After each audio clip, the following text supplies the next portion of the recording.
Maayong gabi mga kaguro. Good evening. Maayong gabi sa inyong tanan. Andito naman po tayo mga kaguro because na po, ang oras na po ay 7 o'clock na po ng gabi. Ginabi na po tayo mga kaguro. So ngayon lang po tayo magluluto ng ating ulam para sa ating hapunan mga kaguro. So ayan, naka-ready na po yung ating kawali. Malinis na po yan mga kaguro. At naka-ready na rin po yung ating mga ingredients sa ating lulutuin ngayon sa araw na ito or sa gabing ito. Ito, andito na po yung ating baboy. Naka-marinate na po yan. Minarinate lang po natin mga kaguro na sa liquid seasoning at saka toyo konti.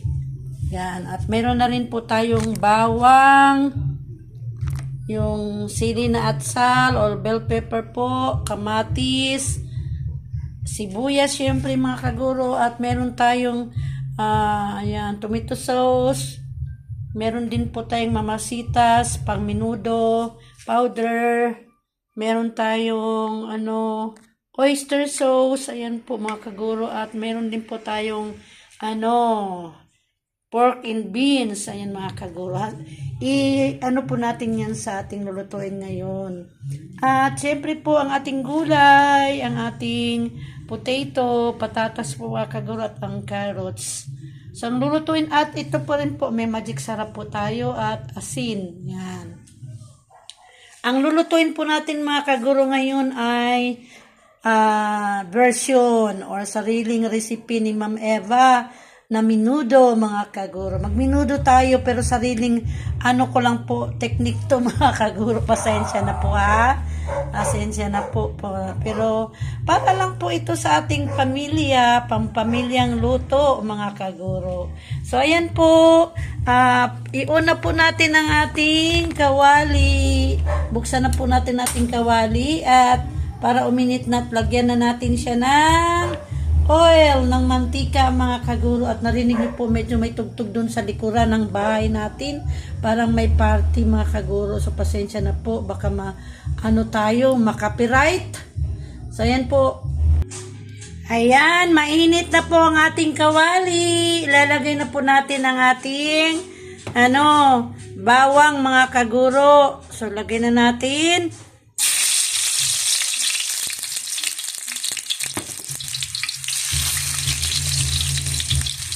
So, walang tagal-tagal mga kaguro. Pagkatapos natin itong natin kasi mainit na po yung mantika. Sunod na natin kaagad ang ating sibuyas. Malinis na po itong ating kamay mga kaguro ha. Kasi, bago po ako nagugas tayo ng kamay.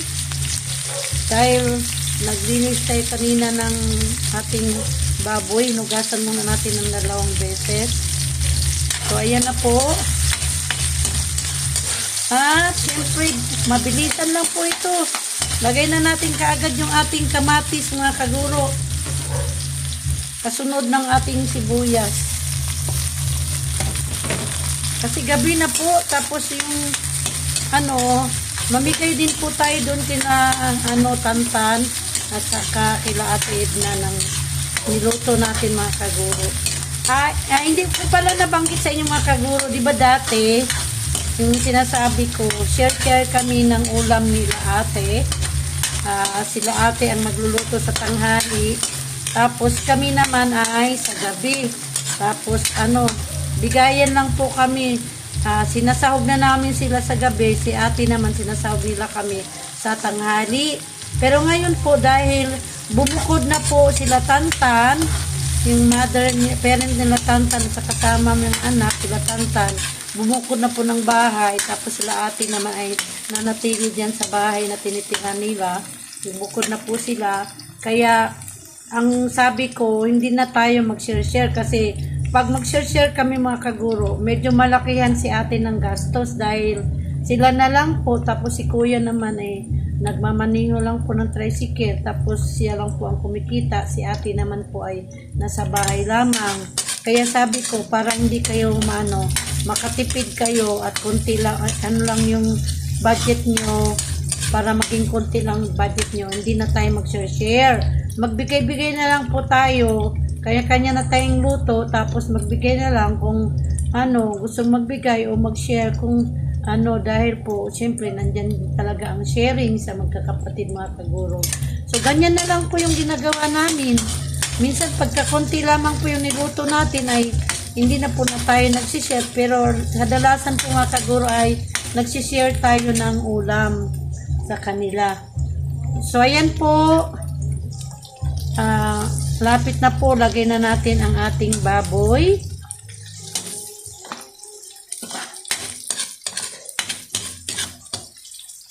Yan. So, dapat po sana igisa muna natin yung ating patatas at saka carrots. Kaso lang po, medyo nagmamadali tayo. So, lagay na po natin mga kaguro yung ating baboy. Kasama na po yung pinagbabaran. Hindi ko na inalis yung pinagbabaran na toyo at saka na mga kaguro. Sinama ko na dito sa paglagay sa baboy. So, ayan po ang ating, medyo maganda po yung ating baboy ngayon mga kaguro kasi malaman siya. Hindi siya gaanong mataba. So, halos laman po siya mga kaguro.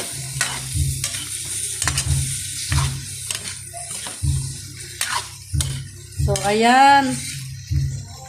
So, patakpan po muna natin ito mga kaguro. Panuhin natin hanggang sa magiging brown na po siya at medyo malambot na po. Saka po natin ilalagay yung ating carrots at saka patatas. Balik po ako mga kaguro. Kumulo na siguro ito mga kaguro. Titingnan natin. So ayan, kumulo na siya. Haluin natin ulit. Tingnan natin ito yung ating takip. So, haluin natin ulit mga kaguro.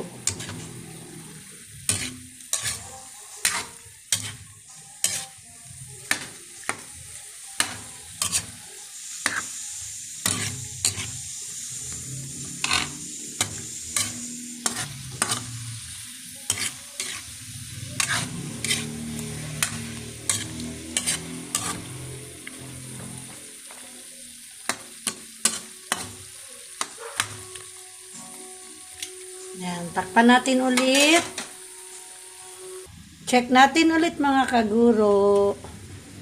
Yan, so medyo manuyo-nuyo na siya. Tuyo na po. Konti na lang po yung sabaw. Haluin natin ulit.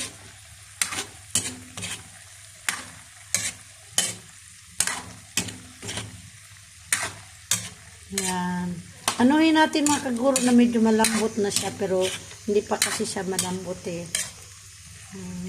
So, lagyan natin siya ng konting mga kaguro, konting toyo. Kuha lang tayo ng toyo dito. Andun yung toyo natin mga kaguro. Ito. Yan. So, lagyan natin siya ng konting toyo. Kasi, nilagyan na natin kanina mga kaguro pero konting-konti lang para pang kasi nilagyan ko na rin ng liquid seasoning.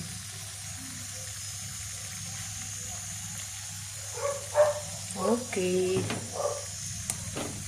So, ayun na, nalagyan na natin. Haluin natin ulit. Mabuti mga kaguro na wala na yung tugtog na tapos na. Ano kayang tugtog na yun? Ayan. So, takpan natin ulit. Ayan, bumalik ulit yung music sa kaguro. So, takpan natin ulit mga kaguro at balik ako ulit. Ayan na. Halo-halo. Tapos, pwede na natin ilagay mga kaguro yung ating patatas. Ayan, lagay na natin yung ating patatas mga kaguro. Kunin na natin. Ito na yung ating patatas. Yan, lagay na natin patatas at saka carrots mga kaguro.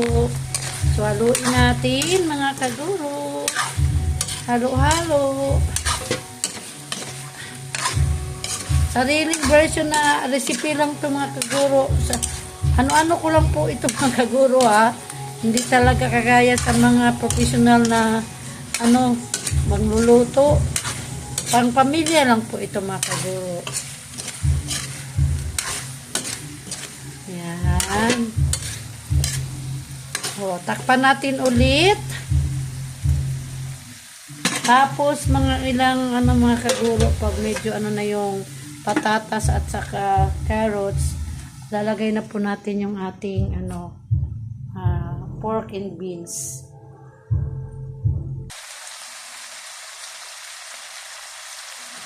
Kaya na, pwede na natin ilagay mga kaguro yung pork and beans. Pero bago po natin ilagay ang ating pork and beans mga kaguro ay lagyan po muna natin siya ng oyster sauce. Kunin natin yung ating oyster sauce. Ito po mga kaguro.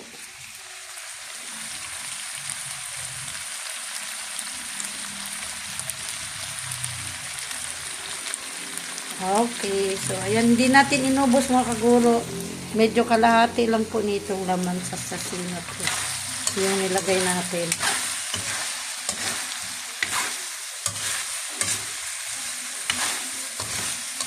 Ayan na. And then, lagay na natin ang ating pork and beans mga kaguro. Yan, ito na. Ang ating pork and beans, lagay na natin dito sa baboy.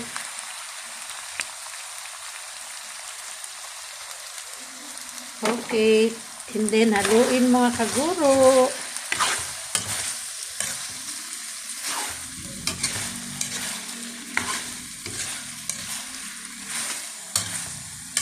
Nalagay na natin yung ating pork and beans mga kaguro ha. So, after na medyo mahalo-halo pa natin ng konti, ay lalagyan na po natin siya ng water para sa sabaw. Para lumambot na po siya mga kaguro. Ayan, kita nyo mga kaguro, parang ang sarap na. Oh. Oh, diba? Mamaya po ay kakain na po tayo pagkatapos ko nitong magluto. So, ngayon po ay lagyan na po natin siya ng sabaw. Yan po yung ating hugasan mga kaguro, yung plastic. Saka maitim dyan yung po yan, tupperware na itim. So, lagyan na po natin siya ng water mga kaguro para sa sabaw. Pantay lang po natin sa laman. Yan. Yung sabaw niya, pinantay ko lang po dito.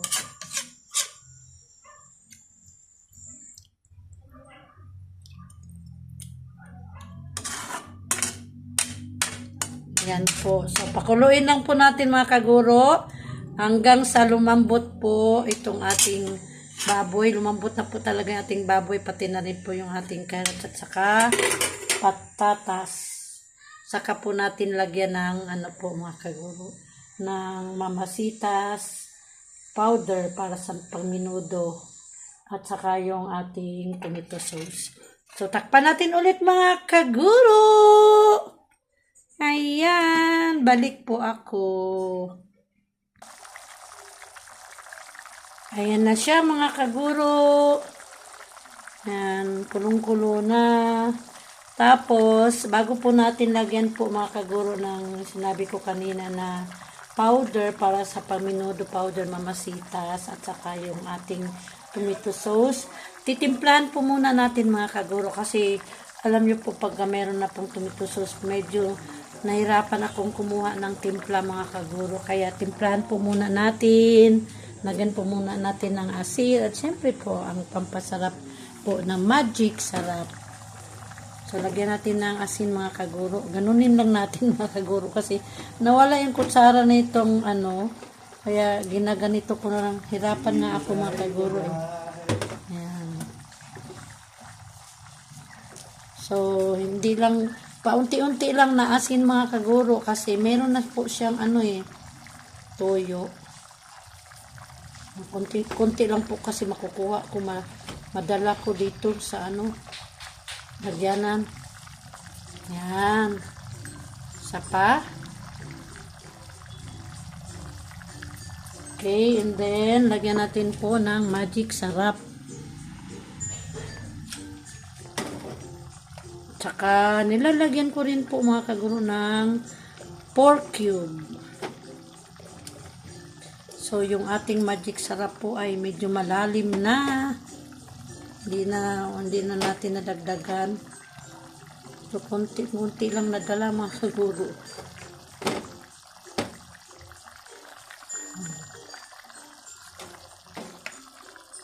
Kunti lang talaga madala.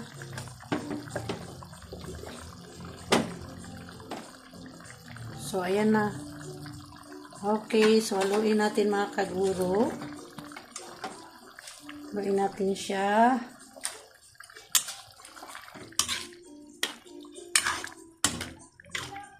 Medyo ano pa po mga kaguro yung ating patatas at saka carrots. Kailangan pang lumambot pa siya ng unti. Yan, tapos lagyan na natin, kuha tayo dito ng pork cube mga kaguro. Yan, ito yung ating pork cube. Isa lang.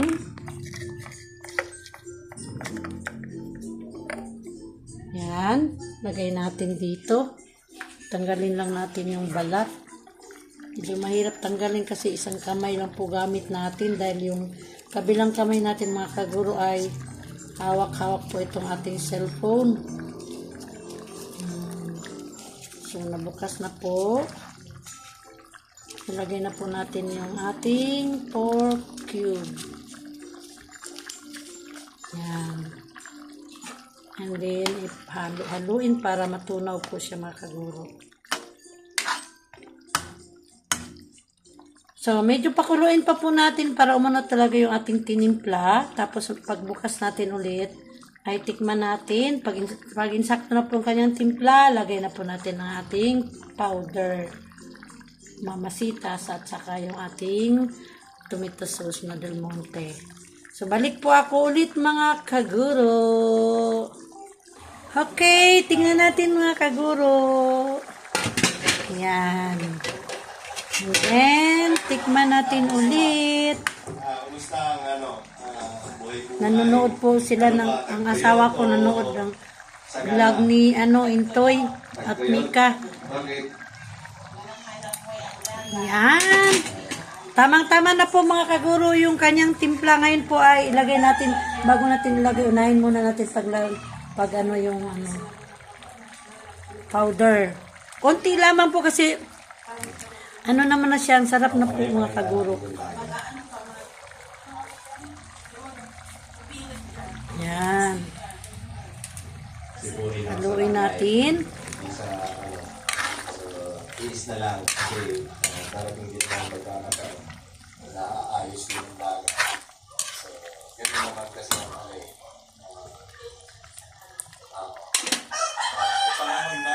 may panahon na wala, may panahon din na So, dagdagan pa natin ng kaunti mga kaguro. ngayon, Okay, and then lagay natin ang ating tomato sauce. Hindi rin po natin ubusin mga kaguro Mga kalahati lang yan. Tama na yan. nung nakaraan, Kalahati lang po. nahihini ka ng ulam. Kasi medyo Papakinaan mo nga pa, yung TV pa. Ay, medyo malakas eh. At hindi rin naman matitiis. Papakinaan pa. Kasi nung panahon na mga At syempre mga kaguro, ilagay na rin natin ang ating sili, bell pepper po. Pampabango, pampalasa na rin mga kaguro. Yan. Ayan na ang ating version sa menudo mga kaguro. Masarap pa rin po pagluto natin. Siyempre, masarap. Walang hindi masarap mga kaguro dahil siyempre tayo nagluto. Di sabihin natin mga kaguro na masarap. Pero okay naman po mga kaguro. Marunong na rin tayo. Siyempre, pag may asawa na tayo mga kaguro nung dalaga, hindi tayo marunong magluto dahil maasa lang po tayo sa ating mga magulang. Pero nung po mga kaguro, elementary pa ako, marunong na rin ako magluto mga kaguro ng prito, pritong isda, tinulang isda, tapos magsaing. So ayan, alam ko na po yun mga kaguro. Pero yung mga ganitong mga luto, hindi ko pa po alam dati. So, ngayong nag-asawa na tayo ay, siyempre, magsumikap tayo mga kaguro na matuto na rin magluto ng mga ibang recipe kahit hindi man lang po special Ayan, makapagluto tayo para po sa ating pamilya, mga kaguro. So, ayan po, tikman natin.